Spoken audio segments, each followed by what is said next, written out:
I've reported that Facebook censored me. Now I've learned that Facebook also censors a bunch of people who report on science. Please welcome Michael Shellenberger. People like an environmentalist who Time magazine listed among heroes of the environment. That's Michael Shellenberger. You're going to need a lot more clean energy. Facebook also censors. A man named one of the world's most influential people of the 21st century. That's statistician and environmentalist Bjorn Lomborg. And they censor science writer and New York Times contributing columnist John Tierney. They accuse all of us of spreading misinformation.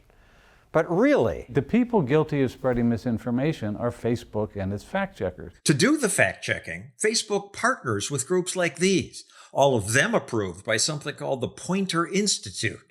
It calls itself a global leader in journalism and claims it has a commitment to nonpartisanship and fairness. But they're hardly nonpartisan. Just look at their website.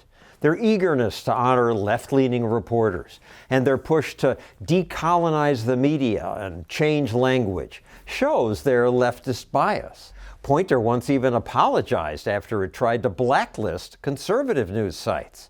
Yet absurdly, this is who Facebook partners with to certify who will censor all of us. One so-called fact-checker Poynter approved is this group, Science Feedback, run by this man who says his censors will cleanse the internet. Tous vos enfants pourront surfer en toute tranquillité sur des vagues d'informations crédibles. He's the censor-in-chief.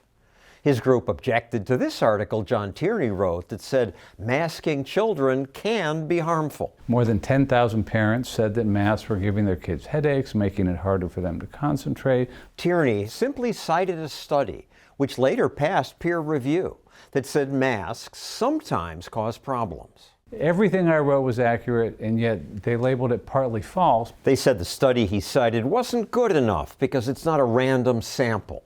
Parents' comments may not be representative of the general population. But Tierney had acknowledged that. It's obviously not a random sample. You said that. I said that in the piece. They censored him anyway. This partly false label is nasty because it leads Facebook to stop showing Tierney's work to many people. What should be labeled false is Science Feedback's sloppy fact check. The worst misinformation is what the fact checkers are spreading. They've got this key takeaway that masks are fine for children over 2 years old. That's not something that most scientists believe. It's not what the World Health Organization believes. No, the World Health Organization says kids under 5 should not be required to wear masks. The so-called fact checkers ignore that and don't cite any studies to support their opinion on mask safety. Meanwhile, I'm citing peer-reviewed scientific studies that have demonstrated something called mask-induced exhaustion syndrome. There are all kinds of well-documented effects of wearing masks. You're not saying nobody should wear a mask or that masks are useless. No, but we should acknowledge that masks do have impacts. You know, workers who wear masks for a couple hours in Germany, they have to stop and take a half-hour break after that. I mean, this shouldn't be a controversial thing to say. No, but Facebook generally bans it because Science Feedback doesn't want it said. They don't want anyone presenting evidence that goes against their desire to tell people what to do. Just wear a mask. I shouldn't have to make it fun. It's science. They don't want people to see contrary evidence. We know that it's been debunked that this virus was man-made. Another example. Poynter Institute's thought police declared that the COVID lab leak idea was incorrect. Science Feedback still insists COVID is of natural origin. Facebook eventually banned even discussing whether it might have been man-made until the very day the Biden administration admitted COVID may have been accidentally leaked from a Chinese lab. Only then did Facebook lift its ban. You're not like a tree hugger kind of guy, right?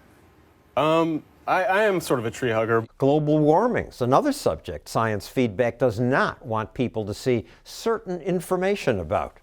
Michael Shellenberger was censored after he wrote that climate change won't bring an apocalypse. They censored me for saying that we're not in a 6th mass extinction. We're not. Climate Feedback justified their censorship by citing this report that claims we are pushing the planet toward a mass extinction.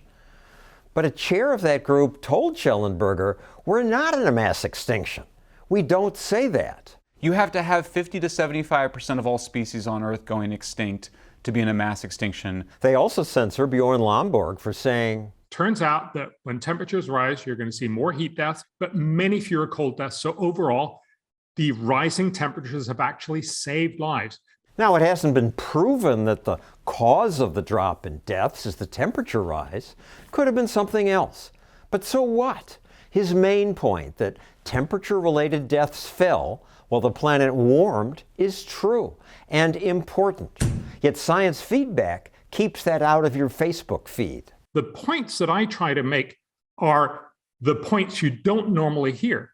And that's what they hate. Why do they want to do this? There's a lot of folks who are very emotionally invested in the climate catastrophe argument. Partly, it makes it a lot easier to get people to donate money and to accept that politicians are spending their tax dollars on climate policy if it's the end of the world. We are in the beginning of a mass extinction. They have a mission outside just facts. They also want you to not know stuff. That's not fact check. That's simply saying, we don't want to hear this opinion in the public space. And quite frankly, that's terrifying. Il nous faut des centaines de milliers potentiellement. Now Science Feedback's leader says he wants to expand, to censor not just Facebook, but other social media. That makes me scared. It certainly makes me scared when you look at their track record so far. The goal is nice, that we actually try to make sure we have less misinformation on the internet. But you could very well end up in a place where we only have the approved facts that fit the current narrative. That would be a terrible outcome. Science Feedback's so-called fact checkers go well beyond checking facts. They're trying to suppress people whose opinions and whose evidence they don't like. They're not fact checkers, they're fact blockers. The world doesn't need fact blockers. We need more freedom to speak, not less. Facebook's Poynter Institute censors are now the enemy of open debate. If you like our videos, please sign up for our email list. That way, they can't cut us off, and we'll make sure you see the next one.